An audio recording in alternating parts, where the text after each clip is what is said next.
వాళ్ళకి అలవాటు పడిపోయి ఇంకా పెద్ద దొంగలాగా తయారైపోతుంది. మొట్టమొదటి నుంచే నిజం చెప్పడం అలవాటు చేస్తున్నాను. ఒక్కసారి అమ్మ చూసుకోలేదంటే అమ్మ ఏదో చెప్తుంది, కాదురా అట్లా కొనుక్కుంటూ ఉండద్దు, కొడుకు తప్పకుండా పోవాలి అని చెప్పి అమ్మ కొంచెం మందలిస్తుంది. అయినా సరే కానీ ఇంకా మీకు ఇంకా కష్టాలు ఉండవు. ఏదైనా కూడా నిజం చెప్పడం అలవాటు చేసుకోండి. సరే అయితే ఆ గురువు గారు ఇట్లాంటి ఎన్నో విషయాలు చెప్తున్నారు. దేవుడు ప్రతిదీ గమనిస్తుంటారు, మీరు చేసే ప్రతి పనిని కూడా తెలుసుకుంటాడు, మనకు కనిపించదు కానీ.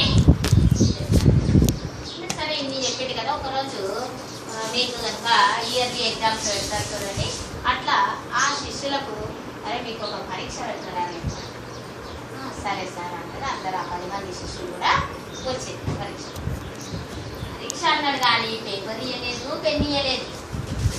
అదేం చెప్పిండు, అందరికి ఒక అరటి పండు ఇచ్చింది. అందరికీ ఒక అరటి పండు ఇచ్చిండు. అరటి పండు ఇచ్చి ఏం చెప్పిండు చెప్పండి. అందరికి ఒక్కొక్క అరటి పండు ఇచ్చింది.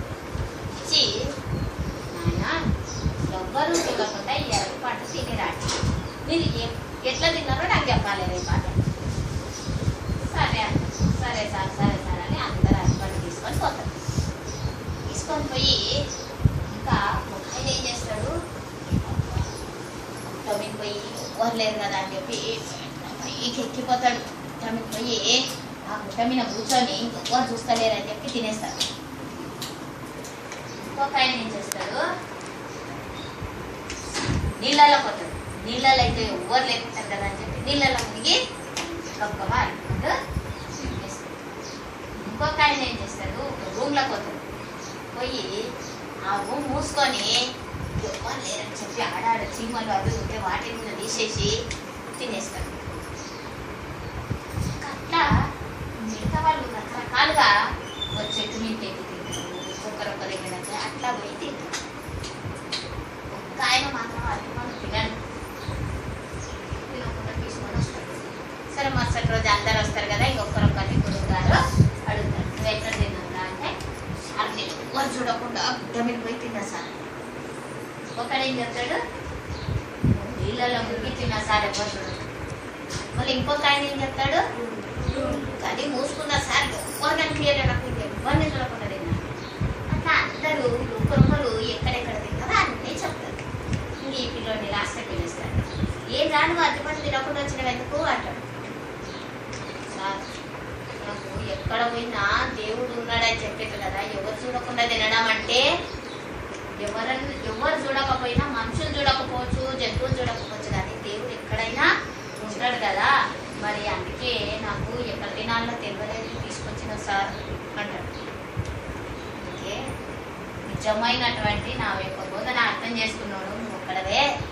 దేవుడు సర్వాంతర్యామి, ప్రతి పనిని మనం ఏ పని చేసినా మన యొక్క ప్రతి కదలికను చూస్తూ ఉంటాడు భగవంతుడు అని చెప్పిన దాన్ని నువ్వు ఒక్కడవే అర్థం చేసుకున్నావు, కరెక్ట్గా తెలుసుకున్నాడు నువ్వు ఒక్కడవి అని చెప్పినాడు. ఆ రకంగా అంటే అన్ని దినాలు విన్నారు, మళ్ళీ దేవుడు అంతటి ఉంటాడని వాళ్ళు అనుకోలేదు.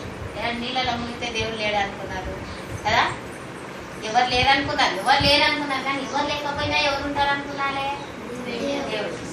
ఓకే, మీరు కూడా కొంతమంది ఏం చేస్తుంటారంటే స్కూళ్ళలో జనరల్గా వాడు లేరు కదా, వాడు ఇంటర్ వెళ్ళిపోయింది కదా అని చెప్పి పక్కన బ్యాగ్లా షార్ప్నర్ పెన్సిల్ తీసుకుంటే ఇది నాది ఇదే కలర్ అంటారు, అది ఇదే కలర్ నాదే, ఇది నేను తీసుకోలేదు అని చెప్తుంటారు.